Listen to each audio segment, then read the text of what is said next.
बुद्धिमान। बादशाह अकबर ने बीरबल से कहा, बीरबल, किसी ऐसे व्यक्ति को मेरे सामने पेश करो जो सबसे अधिक बुद्धिमान हो। हुजूर के हुक्म का पालन होगा, बीरबल ने जवाब दिया।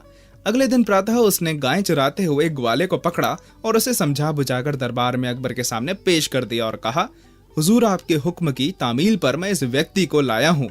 यह बहुत ही बुद्धिमान है, आप चाहें तो परख सकते हैं। बादशाह अकबर ने उसे परखने के लिए कुछ सवाल पूछे, किंतु वह हाथ जोड़े चुपचाप खड़ा रहा। यह देखकर अकबर क्रोध से बीरबल से बोले, यह तुम किसे पकड़ लाए हो? यह तो किसी बात का जवाब ही नहीं दे रहा।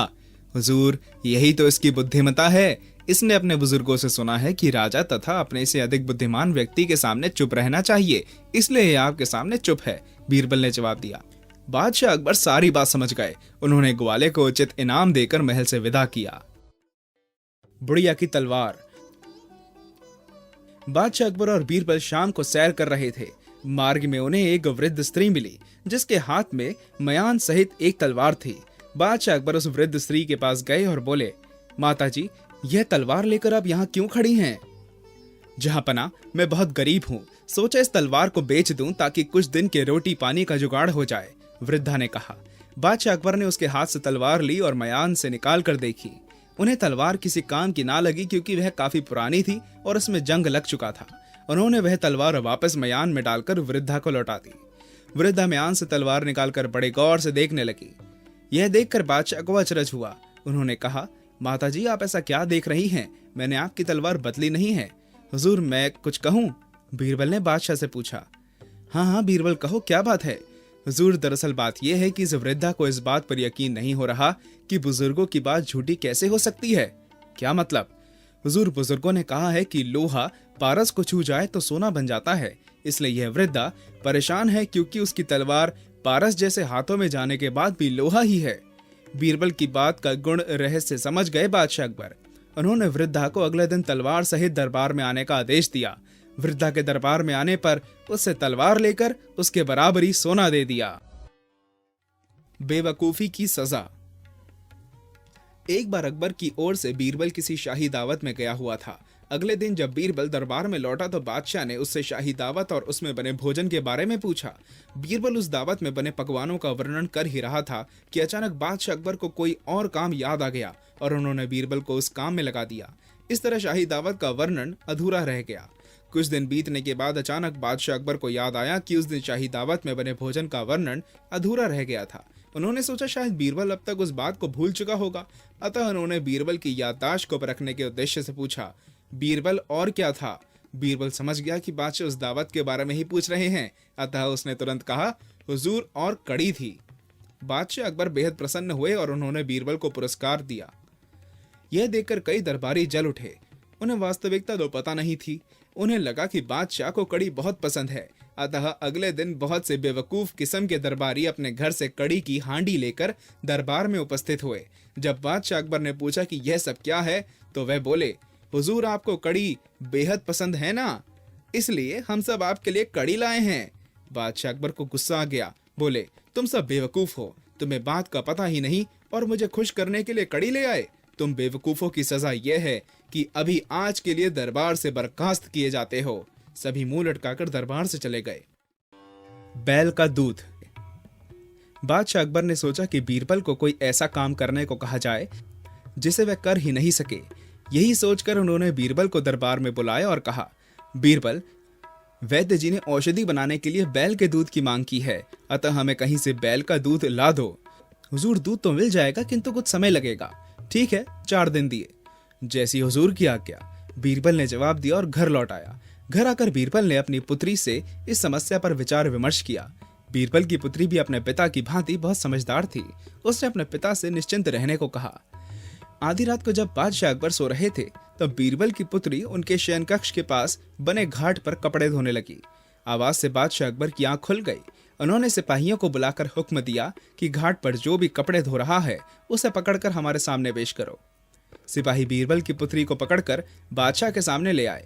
बादशाह ने उससे पूछा, लड़की, तुम्हें आधी रात को ही कपड़े धोने का समय मिला, सारा दिन क्या कर रही थी? हुजूर, आपकी नींद में खलल पड़ा, इसके लिए माफी चाहती हूँ, किंतु सारा दिन कपड़े धोने का समय ही नहीं मिला क्योंकि मेरे पिता ने एक बच्चे को जन्म दिया है, अब माँ तो है नहीं जो बाकी काम निपटा सके, इसलिए सारा दिन बच्चे की सेवा करनी पड़ती है। खाना बनाना और घर के बाकी काम में सारा दिन बीत गया। अब फुर्सत मिली तो कपड़े धोने यहाँ आ गई।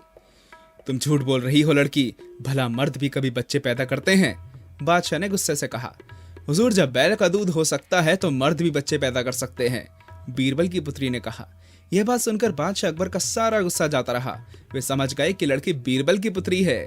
उन्होंने उसे घर वापस भेजा और बीरबल के लिए संदेश भिजवाया कि वह कल दरबार में आ जाए।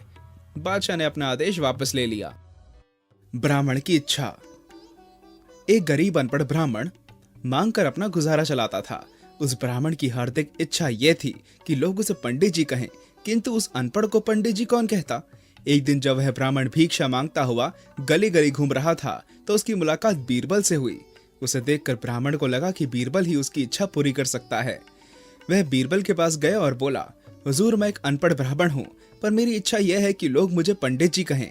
मैं जानता हूँ आप बहुत बुद्धिमान हैं और मेरी इच्छा पूर्ण कर सकते हैं। तुम्हारी इच्छा जरूर पूर्ण होगी। जैसा मैं कहता हूँ तुम वैसा ही करना। जब भी लोग तुम्हें पंडित जी कहें तो तुम उन्हें पत्थर मारना, धमकाना और मारने दौड़ना। बीरबल ने उपाय सुझाया और इसके बाद वहीं पास में खेल रहे कुछ बच्चों के पास गया और बोला, बच्चों, उस धोती वाले आदमी को पंडित जी कहो, इससे वह चिढ़ता है। बच्चों ने जाकर उस ब्राह्मण को पंडित जी कहा तो वह ब्राह्मण उन्हें मारने दौड़ा। देखा देखी और लोग भी उसे पंडित जी कहकर चिढ़ाने लगे। वह उन्हें भी मारता या धमकाता। धीरे धीरे यह बात सभी तक फैल गई कि वह ब्राह्मण पंडित जी कहने से चिढ़ता है, अतः सभी उसे पंडित जी कहने लगे। कुछ दिन बाद बीरबल पुनः उस ब्राह्मण से मिला और कहा, पंडित जी, अब आप लोगों को मारें या धमकाएं नहीं, क्योंकि अब लोग आपको पंडित जी ही कहेंगे। ब्राह्मण ने सचमुच लोगों को मारना, धमकाना या चिढ़ना छोड़ दिया, किंतु लोगों ने उसे पंडित जी कहना नहीं छोड़ा। इस तरह उस ब्राह्मण की पंडित जी कहलाने की इच्छा पूरी हो गई। बड़ा कौन? अकबर ने दरबार में प्रश्न किया, सबसे बड़ा कौन है? दरबार में जितने भी दरबारी बैठे थे सभी के अलग अलग जवाब थे। शेर, हाथी, ऊंट और न जाने कैसे कैसे नाम दरबारियों के मुंह से निकलने लगे। तभी बीरबल, जो अब तक चुप बैठा था, बोला, जहांपना, मेरे विचार में तो गोद में खेलने वाला एक छोटा सा बच्चा ही सबसे बड़ा है। बीरबल के जवाब को सुनकर सभी दरबारी हंस पड़े। अकबर से भी रहा ना गया। वह भी हंसकर बोले, यह कैसे हो सकता है? छोटा बच्चा तो अपनी जरूरतों के लिए माँ बाप पर निर्भर रहता है, वह सबसे बड़ा कैसे हो सकता है? हुजूर, आप मुझे कल तक का समय दें, मैं अपनी बात सिद्ध कर दूंगा। अगले दिन प्रातः जब दरबार लगा तो बीरबल गोद में एक छोटे से बच्चे को लेकर उपस्थित हुआ। अकबर को यह जानने की उत्सुकता हुई कि वह बच्चा कौन है। बीरबल ने उसे अपने ही किसी रिश्तेदार का बच्चा बताया और अकबर की गोद में दे दिया। अकबर बड़े प्यार और लगाव से उस बच्चे को पुचकारने लगे। कुछ देर बाद वह बच्चा उनकी मूंछों को खींचने लगा। यह देखते ही बीरबल अपने स्थान से खड़ा होता हुआ बोला, जहांपना, मैंने कहा था ना कि छोटा सा बालक ही सबसे बड़ा होता है। अब आप ही देखिए, इस बालक ने आपकी मूंछों पर हाथ डाल दिया, और किसी में हिम्मत है जो आपकी मूंछों को हाथ भी लगा दे?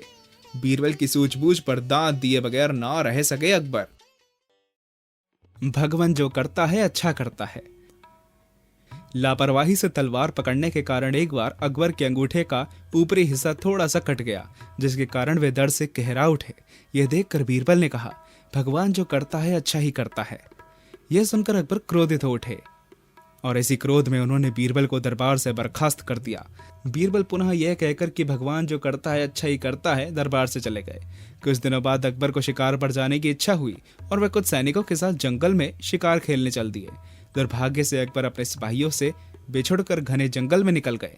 वहां कुछ जंगली आदिवासियों की नजर उन पर पड़ गई। वे उन्हें पकड़कर अपने सरदार के पास ले गए।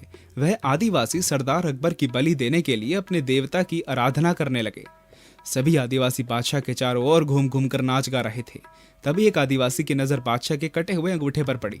वह जोर जोर से कुछ चिल्लाने लगा।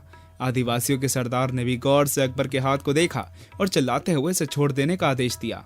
अकबर समझ गए कि अंगूठा कटा होने के कारण वे उनके देवता की बलि के योग्य न थे, इसलिए उन्हें छोड़ दिया।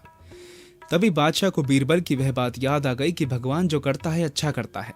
महल में पहुंचकर उन्होंने तुरंत बीरबल को वापस बुलवा लिया और गले लगाकर सम्मान के साथ उसे उसके स्थान पर बैठा दिया। बादशाह अकबर ने अपने साथ बीते वृतांत को सुनाकर अचानक बीरबल से पूछा, जब मेरा अंगूठा कटा तब तुमने कहा भगवान जो करता है अच्छा करता है, किंतु जब मैंने तुम्हें दरबार से निकाल दिया तब तुमने ऐसा क्यों कहा? हुजूर, यदि आप मुझे दरबार से ना निकालते तो यकीनन मैं भी आपके साथ शिकार पर जाता। और तब आप तो अंगूठा कटा होने के कारण बच जाते, पर मैं आदिवासियों का शिकार बन जाता। बीरबल का जवाब सुनकर अकबर खुश हो गए। भगवान को सभी प्यारे। बादशाह अकबर ने दरबार में बीरबल से कहा, मैंने पढ़ा था कि एक बार श्री कृष्ण हाथी की पुकार पर उसे बचाने पैदल ही दौड़ पड़े थे। ऐसा क्यों? वे नौकर चाकर भी साथ ले जा सकते थे, रथ पर भी जा सकते थे। जहां पर आपने ठीक कहा, श्री कृष्ण रथ पर जा सकते थे, किंतु यह भी सही है कि अपने भक्त की पुकार पर उनसे रहा ना गया और वे नंगे पैर ही दौड़ पड़े। वास्तव में देव अपने सभी भक्तों से प्यार करते हैं और उन्हें बचाने दौड़ पड़ते हैं। हुजूर, यह बात देवों पर ही नहीं सभी पर लागू होती है। जो जिसे प्यार करता है उसे बचाने के लिए पानी में भी कूद सकता है, और यह बात मैं सिद्ध भी कर दूंगा। ठीक है, हम प्रमाण का इंतजार करेंगे, बादशाह ने कहा। अगले दिन बीरबल ने शहजादे की शक्ल का एक पुतला बनवाया और उस सेवक को पकड़ा जो अक्सर शहजादे को सैर करवाता था और उससे कहा, आज शाम को तुम शहजादे के स्थान पर इस पुतले को ले जाना और जब बादशाह के सामने से गुजरो तो लड़खड़ा कर गिर पड़ना। ध्यान रहे कि यह पुतला हर हाल में पास के तालाब में ही गिरना चाहिए। इस कार्य के बदले तुम्हें उचित पारिश्रमिक मिल जाएगा। बीरबल की कथानुसार सेवक ने वैसा ही किया। शाम को शहजादे का सैर करने का समय हुआ तो उसने शहजादे की जगह पुतले को गोद में उठा लिया। जब वह बादशाह के सामने पहुंचा तो उसने गिरने का नाटक करते हुए पुतले को तालाब में गिरा दिया। बादशाह अकबर की जब नजर पड़ी तो वे तुरंत उठे और दौड़कर तालाब में कूद पड़े, किंतु जब उन्हें मालूम हुआ कि वह शहजादा नहीं उसका पुतला है तो वे सेवक से इसका कारण पूछने लगे। तभी वहां बीरबल उपस्थित हो गया और बोला, हुजूर, देखा आपने, यह आपका शहजादे के प्रति प्यार ही है जो आप उसे स्वयं ही नंगे पैर बचाने दौड़ पड़े। आप चाहते तो सेवकों को आवाज लगा सकते थे। बादशाह अकबर समझ गए कि बीरबल ने अपनी बात सिद्ध कर दी है। मनपसंद वस्तु। एक सुनार के मकान में आग लग गई। आग बहुत भयंकर थी, सब कुछ धू धू कर जल रहा था। सुनार असहाय खड़ा देख रहा था। तभी उसने जोर से कहा, भाइयों, इस मकान के अंदर मेरी जिंदगी भर की कमाई के लाखों के जेवर एक बक्से में पड़े हैं, कोई तो उसे निकाल लाओ। यह बात सुनकर एक महाजन आगे आए और कहा, मैं तुम्हारे जेवरों का बक्सा निकाल लाऊंगा, किंतु शर्त यह है कि मैं अपनी मनपसंद वस्तु तुम्हें दे दूंगा और बाकी सब कुछ अपने पास रख लूंगा। सुनार ने सोचा, सब कुछ बर्बाद होने से तो कुछ मिलना बेहतर है, सो उसने हामी भर दी। महाजन आग में कूद गया और अंदर से जेवर के बक्से को निकाल लाया और सारे जेवर स्वयं रखकर खाली बक्सा सुनार को सौंप दिया। अब सुनार को यह बात कहाँ मंजूर होती कि कोई उसकी जिंदगी भर की कमाई यूं ही ले जाए। सो बात बढ़ गई और फैसले के लिए उन्हें दरबार में आना पड़ा। दोनों पक्षों को सुनने के बाद अकबर ने बीरबल से न्याय करने को कहा। बीरबल ने महाजन से पूछा, तुमने क्या शर्त रखी थी, एक बार फिर बताओ। हुजूर, शर्त यह थी कि मैं अपनी मनपसंद वस्तु सुनार को देकर बाकी सब कुछ अपने पास रख लूंगा। महाजन ने कहा, और यकीनन तुम्हारी मनपसंद वस्तु ये सारे जेवर ही होंगे। बीरबल ने पूछा। जी हाँ हुजूर, महाजन ने तुरंत जवाब दिया। तो हो गया फैसला, तुम अपनी मनपसंद वस्तु सारे जेवर सुनार को सौंप दो और खाली बक्सा अपने पास रख लो। महाजन समझ गया कि वह अपनी ही बातों के जाल में फंस गया है। फैसला हो चुका था, अतः महाजन को सारे जेवर सुनार को लौटाने पड़े। बीरबल के न्याय से बेहद खुश हुए बादशाह अकबर। मनहूस कौन? दिल्ली में देवीदास नामक एक व्यक्ति रहता था। उसे सभी लोग मनहूस कहते थे। उसके बारे में यह किंवदंती मशहूर थी कि जो प्रातः उसका मुंह देख लेता था उसे दिन भर भोजन भी नसीब नहीं होता था। यह बात बादशाह अकबर तक भी पहुंच चुकी थी। उन्होंने तय किया कि सुबह उठते ही देवीदास का मुंह देखेंगे ताकि सत्य को परख सकें। उन्होंने देवीदास को महल में बुलवा लिया। वह स्वयं उससे नहीं मिले और उसकी खातिरदारी करके विश्राम गृह में भिजवा दिया। अगले दिन प्रातः उठते ही बादशाह अकबर के आदेश अनुसार उनके सामने देवीदास खड़ा था। उन्होंने देवीदास को देखा और वापस भेज दिया। बादशाह अकबर उठे और अपने दैनिक कार्यों से निपटकर दरबार में आ गए और राजकाम की जिम्मेदारियां निपटाने लगे। दोपहर के समय जब भोजन करने बैठे तो उन्हें थाली में मरा हुआ कीड़ा दिखाई दिया। उनका उचट गया। वह बिना भोजन किए ही लौट आए। उनके लिए दोबारा भोजन की व्यवस्था की गई, किंतु बहुत देर हो चुकी थी और उन्हें दिन का भोजन नहीं मिल पाया और वे रात को ही अपना पेट भर सके। इस घटना से उन्हें भी विश्वास हो गया कि देवीदास मनहूस है। उन्होंने विचार किया कि ऐसे मनहूस व्यक्ति का जीवित रहना ठीक नहीं, अतः सेनापति का हुक्म दिया कि देवीदास को तुरंत फांसी पर लटका दें। सेनापति ने अकबर के आदेश को जल्लाद तक पहुंचा दिया। आदेश मिलते ही जल्लादों ने देवीदास को पकड़ लिया और उसे फांसी पर चढ़ाने के लिए ले गए। बीरबल को जब इस बात की जानकारी मिली तो उन्हें बहुत ही ठेस पहुंची। बीरबल ने तय किया कि वह बेकसूर देवीदास को फांसी नहीं चढ़ने देंगे। वह तुरंत फांसी स्थल की ओर चल दिया। जल्लाद देवीदास को फांसी नहीं चढ़ने देगा। वह तुरंत फांसी स्थल की ओर चल दिया। जल्लाद देवीदास को फांसी स्थल की ओर ले ही जा रहे थे कि बीरबल ने उन्हें रास्ते में पकड़ लिया। बीरबल ने देवीदास के कान में कुछ कहा और वापस लौट गया। फांसी पर चढ़ने से पहले जब जल्लाद ने देवीदास से उसकी अंतिम इच्छा पूछी तो उसने कहा, मैं लाल किले के बाहर चौक पर सार्वजनिक रूप से कुछ कहना चाहता हूँ। जल्लाद ने इसकी सूचना बादशाह अकबर को दे दी। अकबर ने देवीदास को महल में बुलवाकर कहा, देवीदास, तुम्हारी इच्छा जरूर पूरी हो जाएगी, किंतु तुम कहना क्या चाहते हो? हुजूर, मैं यही कहना चाहता हूँ कि मेरा मुंह देखने से तो लोगों को सिर्फ भोजन नहीं मिलता, किंतु बादशाह का मुंह देखने से तो मौत ही मिलती है, क्योंकि मैंने सुबह आपका ही मुंह सबसे पहले देखा था। अकबर समझ गए कि देवीदास को बीरबल ने ही यह पाठ पढ़ाया है। उन्होंने बीरबल की तरफ देखा जो मंद मंद मुस्कुरा रहा था। अकबर ने देवीदास को रिहा कर वापस भेज दिया। महाजन का चित्र। एक महाजन ने चित्रकार से अपना चित्र बनवाया। बड़ी मेहनत के बाद जब चित्र तैयार हुआ तो महाजन ने चित्रकार से कहा कि ठीक से नहीं बना है, दोबारा बनाकर लाइए। चित्रकार दोबारा चित्र बनाकर लाया, किंतु इस बार फिर महाजन ने पहले वाली हरकत की और चित्रकार को फिर से चित्र बनाने को कहा। जब कई बार महाजन चित्रकार को परेशान कर चुका तो चित्रकार से रहा ना गया। वह समझ गया कि महाजन चेहरा बदलने में माहिर है, अतः उसने अब तक बनाए गए चित्रों का मेहनताना मांगा। कैसा मेहनताना? जब मेरा चित्र बना ही नहीं तो मेहनताना कैसा? एकदम सही चित्र बनाओ तो मेहनताना भी मिल जाएगा, धूरत महाजन ने कहा। बेचारा चित्रकार मायूस होकर घर लौट आया और अपनी पत्नी से इस बारे में जिक्र किया। उसकी पत्नी ने दरबार में फरियाद करने की सलाह दी। अपनी पत्नी की सलाह मानते हुए चित्रकार अगले दिन दरबार में गया और बादशाह अकबर को सारा किस्सा सुना दिया। बादशाह अकबर ने चित्रकार से महाजन के सभी चित्र मंगवाए और महाजन को भी दरबार में तलब किया। बादशाह अकबर ने सभी चित्रों को गौर से देखा और फिर महाजन ने पूछा, इन चित्रों में कोई कमी है? जी हुजूर, इनमें से कोई भी चित्र हूबहू मेरे चेहरे से नहीं मिलता। बादशाह सोच में पड़ गए। जब उन्हें कुछ न सूझा तो उन्होंने बीरबल से न्याय करने को कहा। बीरबल दरबार में ही था। उसने सारी बातें देखी, सुनी और समझी। वह समझ गया कि महाजन चेहरा बदलने में माहिर है और चित्रकार को परेशान कर रहा है। कुछ देर सोचने के बाद कहा, देखो चित्रकार, मैंने सभी चित्र देखे हैं, सचमुच इनमें कमियां हैं, अतः 2 दिन बाद तुम महाजन का एक बढ़िया सा चित्र बनाकर दरबार में आना और महाजन तुम भी उस दिन दरबार में उपस्थित होना। चित्र पसंद आने पर चित्रकार को उसका मेहनताना दे देना।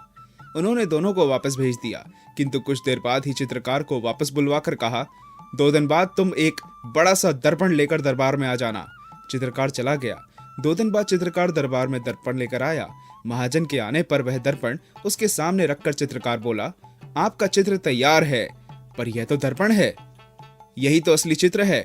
कहो महाजन, यह तुम्हारा ही रूप है ना? बीरबल ने पूछा। जी हाँ। महाजन समझ गया कि उसकी चालाकी पकड़ी जा चुकी है और उसने चित्रकार को उसका मेहनताना देने में ही भलाई समझी। चित्रकार ने बीरबल का धन्यवाद किया। मित्रता कैसे टूटे।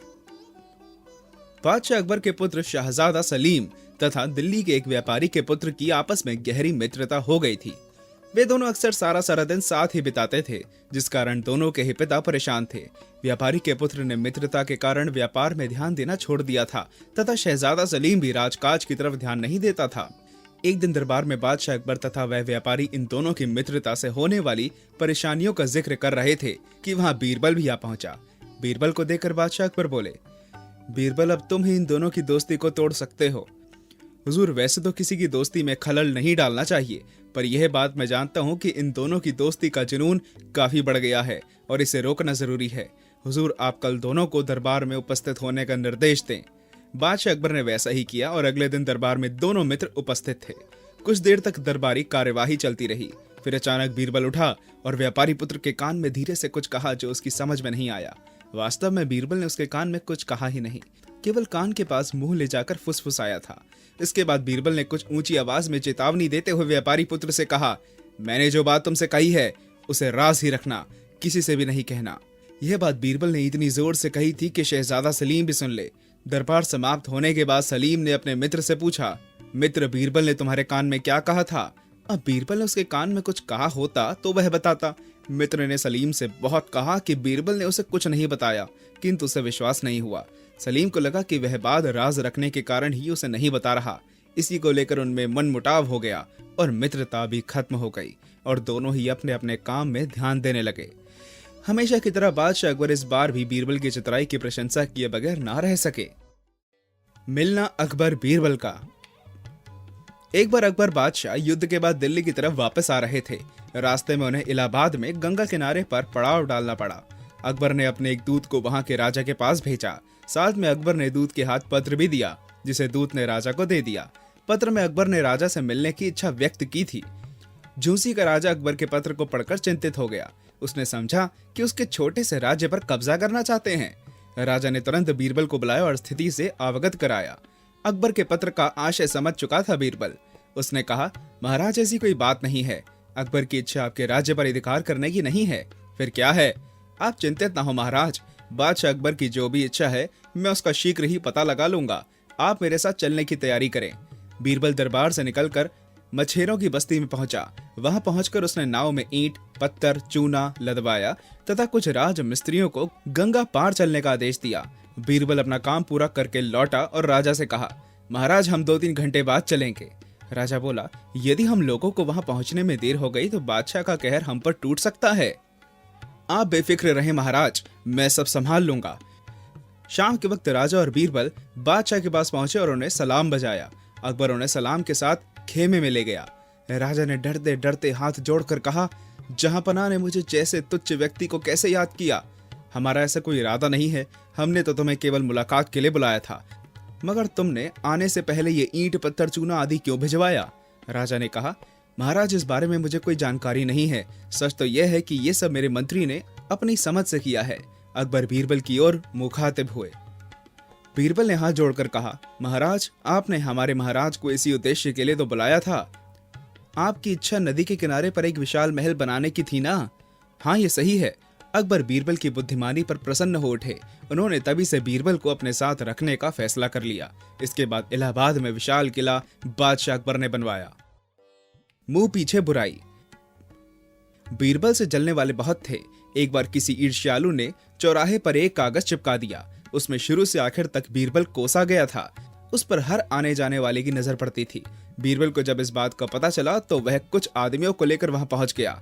उसने देखा कि वह कागज ऊंचाई पर था, जिससे पढ़ने में दिक्कत होती थी। उसने कागज उतरवाकर थोड़े नीचे चिपकवा दिया। वहां पर काफी भीड़ एकत्रित थी। बीरबल ने उन सबको मुखातिब होते हुए कहा, यह कागज हम लोगों के मध्यस्थ और भविष्य का इकरारनामा है। यह ऊंचाई पर था, इसलिए मैंने इसको नीचे चिपकवा दिया है ताकि सब लोग आसानी से पढ़ सकें। मैं अपने विपक्षियों को सूचना देता हूं कि मेरे साथ अपनी मनमानी करें। मैं भी उनके साथ अपनी इच्छा से बैर लूंगा। मूर्ख कौन? एक दिन बादशाह अकबर ने बीरबल से पूछा, इस दुनिया में सबसे बड़ा मूर्ख कौन है? हुजूर, कुछ दिन बाद इस सवाल का जवाब दूंगा। बीरबल ने कहा, ठीक है, हम इंतजार करेंगे। अगले दिन दरबार में अरब देश से घोड़े का एक व्यापारी आया और उसने बादशाह अकबर को उम्दा नस्ल के कुछ घोड़े दिखाए। बादशाह को घोड़े पसंद आ गए। उन्होंने व्यापारी से 200 घोड़ों का सौदा कर लिया और 1000 स्वर्ण मुद्राएं पेशगी के तौर पर दे दी। व्यापारी चला गया। तब बीरबल बोला, हुजूर, मैं कल के सवाल का जवाब देना चाहता हूँ। कहो बीरबल, कौन है सबसे बड़ा मूर्ख? हुजूर आप। मैं कैसे? बादशाह अकबर ने चौंक कर पूछा। हुजूर, आपने उस व्यापारी को बिना सोचे समझे, जाने पहचाने और बिना किसी जमानती के 1000 स्वर्ण मुद्राएं पेशगी दे दी। यह मूर्खता ही तो है। आप ही सोचें, अब वह व्यापारी क्यों लौटेगा? बीरबल ने कहा। बादशाह सोच में पड़ गए। फिर कुछ देर सोचने के बाद बोले, हो सकता है व्यापारी घोड़े लेकर सचमुच आ जाए, तब मैं उसे सबसे बड़ा मूर्ख मान लूंगा। बीरबल ने जवाब दिया।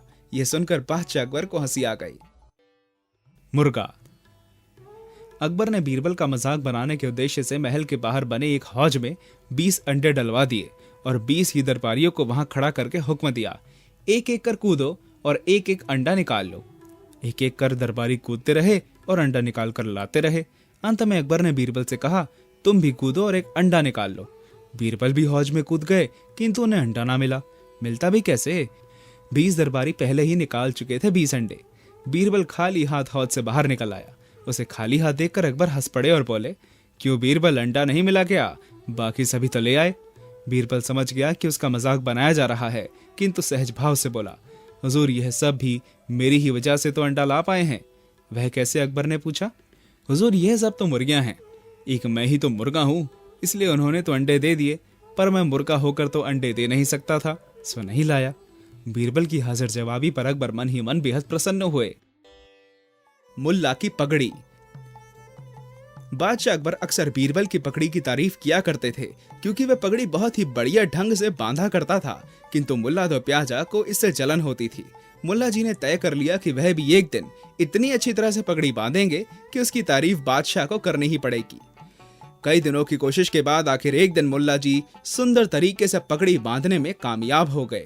जब मुल्ला जी दरबार में पहुंचे तो बादशाह अकबर ने भी मुल्ला जी की पगड़ी की तारीफ की और बोले, मुल्ला जी आज तो कमाल हो गया, आपने बीरबल से भी बेहतरीन तरीके से पगड़ी बांधी है। अपनी तारीफ सुनकर मुल्ला जी बेहद खुश थे, किंतु बीरबल अपने स्थान पर खड़ा होकर बोला, जहांपना आप नाहक ही मुल्ला जी की तारीफ किए जा रहे हैं, क्योंकि मुल्ला जी को पगड़ी बांधनी आती ही नहीं। यह तो उनकी बीवी ने इतने खूबसूरत तरीके से पगड़ी बांधी है। यह क्या कह रहे हो बीरबल, मैंने यह पगड़ी खुद बांधी है। मुल्ला जी गुस्से से बोले, अगर ऐसी बात है तो दोबारा सबके सामने बांध कर दिखाइए, बीरबल ने कहा।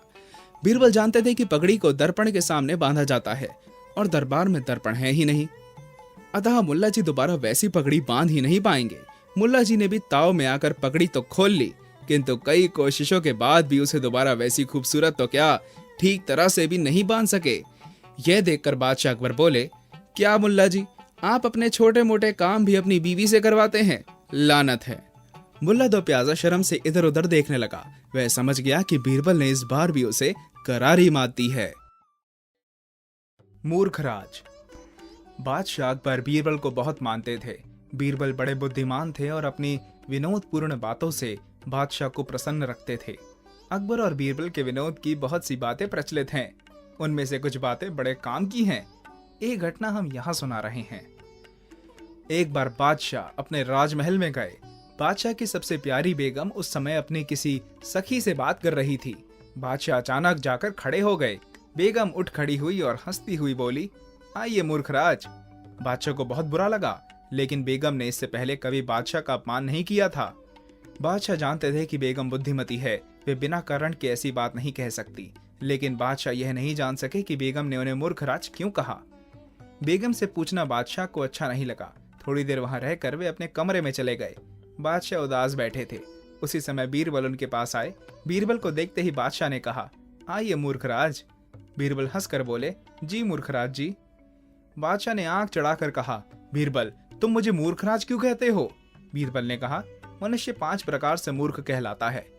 यदि 2 व्यक्ति अकेले में बातें कर रहे हों और वहां कोई बिना बुलाए या बिना सूचना दिए जा खड़ा हो तो उसे मूर्ख कहा जाता है। 2 व्यक्ति बातचीत कर रहे हों और उसमें तीसरा व्यक्ति बीच में पकड़कर उनकी बात पूरी हुए बिना बोलने लगे तो वह भी मूर्ख कहा जाता है। कोई अपने से कुछ कह रहा हो तो दूसरा तो उसकी पूरी बात सुनने के बीच में बोलने वाला भी मूर्ख माना जाता है। जो बिना अपराध और बिना दोष के दूसरों को गाली दे और दोष लगाए वह भी मूर्ख है। इसी प्रकार जो मूर्ख के पास जाए और मूर्खों का संग करे वह भी मूर्ख है। बादशाह बीरबल के उत्तर से बहुत प्रसन्न हुए। तुम इन बातों को स्मरण कर लो। कभी ऐसी कोई भूल तुमसे नहीं होनी चाहिए कि लोग तुम्हें भी मूर्खराज कह सकें। मेहमान। बादशाह अकबर ने बीरबल से कहा, जिन लोगों के नाम अथवा उपनाम के अंत में वान या पान लगा हो तो वे लोग आमतौर पर कोई छोटा काम करने वाले ही होते हैं, जैसे दरबान, कोचवान आदि। तुम्हारा क्या विचार है इस बारे में बीरबल? आप बिल्कुल सही फरमा रहे हैं मेहरबान, बीरबल ने जवाब दिया। बीरबल का जवाब सुनकर बादशाह अकबर पहले तो चौंक पड़े, फिर हंसे बगैर रह नहीं सके। लेटने की आदत। बीरबल दोपहर को खाना खाने के बाद कुछ देर लेटकर आराम करता था। यह उसकी आदत में शुमार था और बादशाह अकबर भी इस बात को जानते थे। एक बार बादशाह अकबर ने बीरबल से खाने के बाद लेटने का कारण भी पूछा था। तब बीरबल ने उन्हें बताया कि उसने अपने बुजुर्गों से सुन रखा है कि खाकर लेट जा और मार कर भाग जा। ऐसा करने वाला सदैव मुसीबतों से बचा रहता है। एक बार बादशाह अकबर ने बीरबल को दोपहर के भोजन के तुरंत बाद दरबार में बुलवा लिया। वे देखना चाहते थे कि बीरबल ऐसी स्थिति में भी लेटेगा या उनकी आज्ञा का पालन करेगा। सेवक ने बीरबल के पास जाकर बादशाह का हुक्म सुना दिया। बीरबल उस समय भोजन कर रहा था। उसने सेवक से कहा, हुजूर से कहो कि मैं कुछ ही देर में उनकी सेवा में उपस्थित हो जाऊंगा। सेवक चला गया और बादशाह को बीरबल का संदेश सुना दिया। कुछ देर तक जब बीरबल नहीं आया तो अकबर को लगा कि बीरबल लेटने चला गया होगा, अतः उन्होंने पुनः सेवक को बीरबल के पास भेजा। सेवक जब बीरबल के पास पहुंचा तो उसने देखा कि वह एक बहुत ही चुस्त पजामा लेटकर पहन रहा है। सेवक को देखकर बीरबल ने कहा, तुम इंतजार करो, मैं तुम्हारे साथ ही चलूंगा। कुछ देर में बीरबल ने पजामा पहन लिया और सेवक के साथ दरबार की ओर चला। दरबार में बादशाह अकबर गुस्से में बैठे थे। बीरबल को देखते ही बोले, मैंने तुम्हें खाने के बाद तुरंत दरबार में उपस्थित होने का आदेश दिया था, किंतु तुमने मेरी आदेश की अवहेलना की और लेटने चले गए। हुजूर, मैंने आपकी आदेश की अवहेलना नहीं की, मुझे तो यह चुस्त पजामा पहनने में ही देर हो गई। इसे पहनने के लिए ही मुझे लेटना पड़ा। आप चाहें तो अपने सेवक से पूछ सकते हैं। जब यह मुझे बुलाने आया तो मैं लेटकर यह पजामा ही पहन रहा था, बीरबल ने कहा। सेवक ने भी बीरबल की बात की पुष्टि की। बादशाह अकबर समझ गए कि बीरबल ने बड़ी चतुराई से उनके आदेश का भी पालन किया और खाने के बाद कुछ देर लेट भी गया।